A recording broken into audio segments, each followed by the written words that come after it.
Hey folks, welcome back and welcome to our little garden. My name is Danae and I am a gardener and herbalist and in general nature enthusiast. And one of my favorite things to do is teach folks about all of the edible and medicinal plants growing right in your backyard. So you may not realize this, but almost all of the medicinal plants that I've covered on this channel have been plants that I've discovered growing naturally here. When I discover a new medicinal plant, one of my favorite things to do is to take a small cutting or transplant and incorporate it into my garden. That way I can learn its growth habits and I don't always have to go out and search and forage for the plant. I'll always know where it's growing anytime I need it. So today I'm going to share with you a master list of all of the medicinal plants growing in our garden. We won't touch heavily on their medicinal uses. If you'd like to learn more about their medicinal uses, I encourage you to check out the other content in my video library where I go in depth about each of the plants. So I hope that this video can give you inspiration on how to do your own permaculture setups, companion planting, attracting pollinators, and so much more. So first, let's talk about the history of the Acadian garden and apothecary, how we started and how we developed this setup that we have today. Almost 5 years ago, this once mowed field lay fallow for about 3 years before we decided to start a garden. The soils are shallow, heavy clay, and compact with very little organic matter, and the first year we didn't even bother with in-ground beds, but opted instead for a series of raised beds.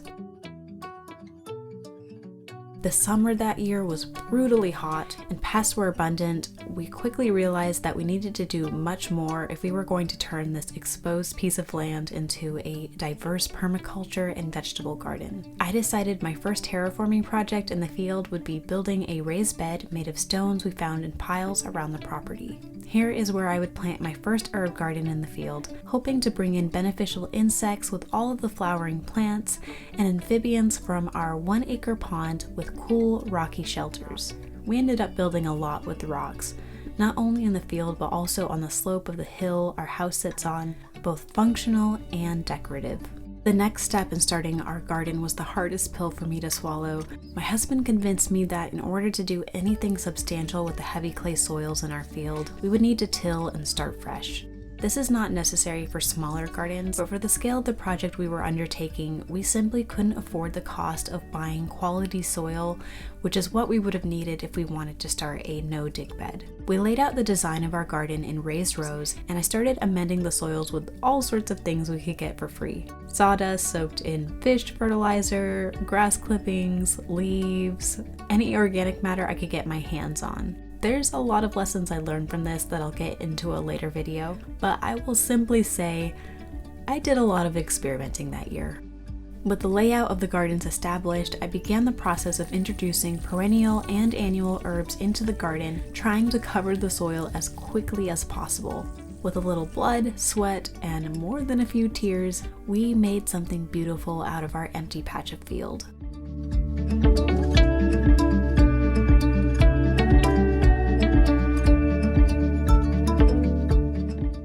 Now let's look at what's coming up in the garden this May.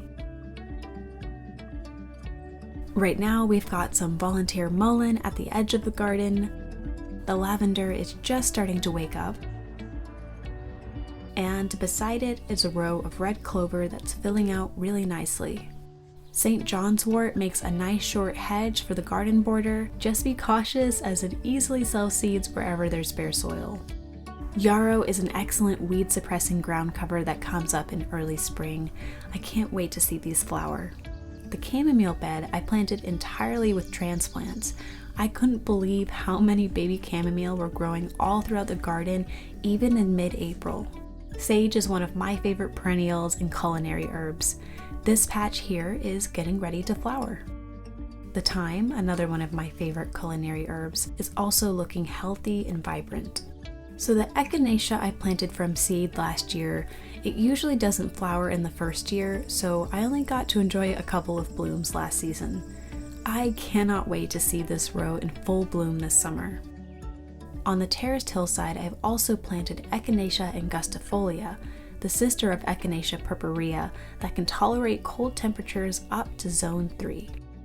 This patch of stinging nettle is contained within a galvanized ring with a mowed perimeter, but it's already thriving in the full sun versus where I had it before on the shaded north side of our yard. This ring of mint is a mix of peppermint and sweet mint, though it would appear the sweet mint has outcompeted peppermint this year. Our patch of catnip usually doesn't go long before it's flattened by a cat rolling on it. Fortunately, it's quite a resilient plant and it's already popping back up. Chinese skullcap is a top-notch herb for viral infections. My zone is about as cold as it can tolerate, so it had a rough year and it's a bit slow to get going. This dandelion bed is made mostly of poor clay soils with layers of sawdust and grass clippings. Clearly the dandelion don't mind, and I've enjoyed how easy it is to harvest dandelion root from the fluffy soils. Here I'm also babying some chickweed in the rock herb garden, as well as some wild lettuce. Marshmallow plants get about 4 feet tall, and it has lovely pink bell-shaped flowers. It likes marshy, wet soils and will benefit from frequent watering. Valerian is a new addition to my garden. This plant is commonly used to treat insomnia, anxiety, and depression, and it is a very cold-hardy perennial. Pleurisy root, also known as butterfly weed, is a popular plant for pollinators and is also a useful antiviral. This is another perennial in my garden. This patch of lemon balm is really taking off this year, as well as the self-heal, which shares the same bed.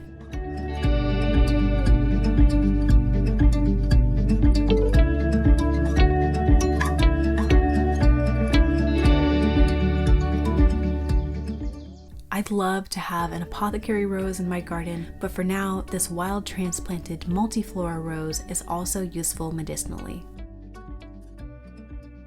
Plantain is one of my top 5 super herbs, so this year I am experimenting sowing it directly from seed. So far the ground is covered with hundreds of baby plantain. We will see how well they self-thin. And last but not least is Greek oregano, a delicious culinary herb that is also useful for infections. This perennial herb will be sharing a row with our thyme until it grows large enough to transplant into its own row.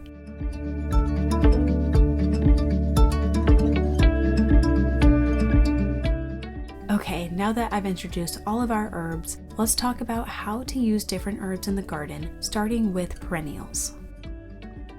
I absolutely love perennial herbs. The first and most obvious reason is that you can plant them once and they come back year after year. But a few other benefits that come with perennial herbs is that they're often the first to emerge in the spring. So you get a great source of pollen for pollinators. You also get greenery early on in the season. Perennials often do a very good job at covering the soil to prevent weed seeds from getting in. With adequate pruning and dividing each year depending on the plant, you'll have a ground cover that spreads happily. Another way that I use herbs in my garden is to prevent pests. So aromatic herbs like sage, feverfew, rosemary, marigolds, or calendula, these all work really well at confusing insects that are searching for more choice plants in your garden. So specifically, sage, feverfew, and calendula are great at protecting crops in your garden like cabbage, broccoli, and carrots, while summer savory and nasturtium work really well at protecting your garden from Mexican bean beetles. I've also heard that rosemary works really well at deterring Mexican bean beetles. That's another option for folks that are in warmer climates. So with this benefit in mind, what I've done in my garden is I've planted alternating rows. One row being my vegetables, with the second row being aromatic perennials or annuals. So right now what you see are onion plants, with the odd rows being sage, thyme, oregano, valerian, and yarrow. And in the back row are some annual culinary herbs, coriander and dill, which have not come up yet. As we add more vegetable garden rows, we will continue alternating rows of perennial and self-seeding annual herbs.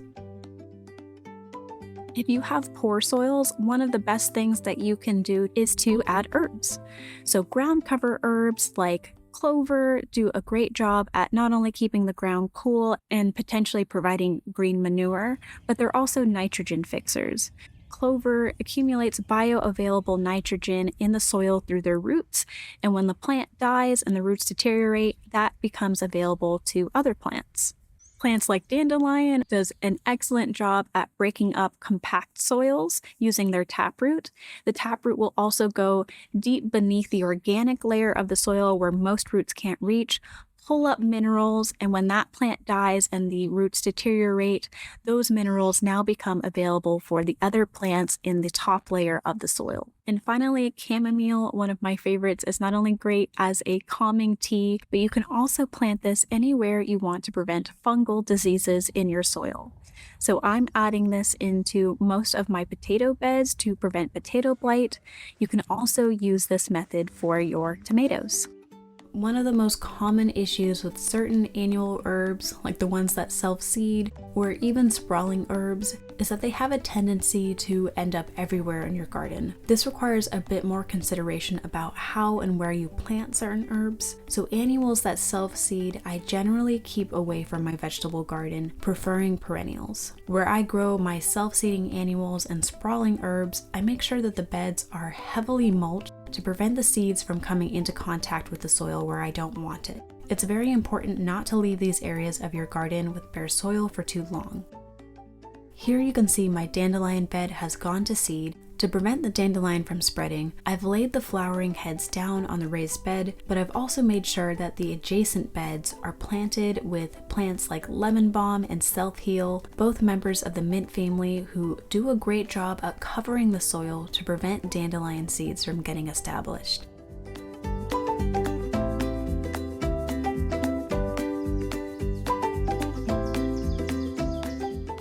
For my more invasive sprawling herbs like mint, I grow this in containers to prevent the spread. Alright, that's it for today. I really hope you've enjoyed this tour of my medicinal / culinary / vegetable garden. It's all kind of mixed together, and that's just the way I like it, keeping that biodiversity up. If you enjoyed this video, please show your support by hitting the like button down below and consider subscribing to the channel. Until next time, folks.